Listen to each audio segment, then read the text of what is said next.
पण ढवळे माझ्या नवऱ्याकडे असं वाकड्या तिकडे नजरेने बघती तुला अशी जरा सुद्धा लाज नाही वाटत का ग? हा ए टवळे तुझ्या नवऱ्याकडे बघायला त्याला काही सोनं लागलंय का? तोच बघतो सारखा माझ्याकडे टक्का मक्का. ए बाई माझ्या नवऱ्याला काय बोलायचं नाही बरं का. माझ्या नवऱ्याने आजपर्यंत कोणत्या बाईकडे असं वाकड्या नजरेने पाहिलं नाही. त्याच्यामुळे माझ्या नवऱ्याला काय बोलली ना उभा चिरीन तुला इथं. उभा चिरीन म्हणी माझ्या हाताला काय मेहंदी लागली का?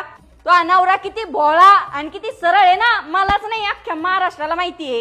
एक मिनिट. अरे सुरेखा शहाणी झाली का तू? ओ बोलतोय ना मी. आय एम टॉकिंग नाव.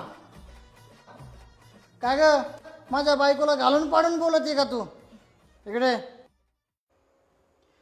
अगं सुरेखा कशाला मॅटर वाढवते? संध्याकाळी 7 वाजता टेरेसवर ये. तुला आहे ना लय भारी गिफ्ट आणलेले. गिफ्ट घेऊन विषय मिटून टाक ना. आपलं टिकवायचं का नाही आपल्याला? तुम्ही म्हणतात ना म्हणून सोडून दे तिला नाही तर पाहिलंच ती तिच्याकडं. काय म्हणली का होई? अगं मी तुला सांगत होतो मी माझ्या पत्नीला सोडून कोणाकडे बघतच नाही. माझ्या बायको म्हणजे माझा हार्ट आहे, माझा प्रिन्सेस आहे.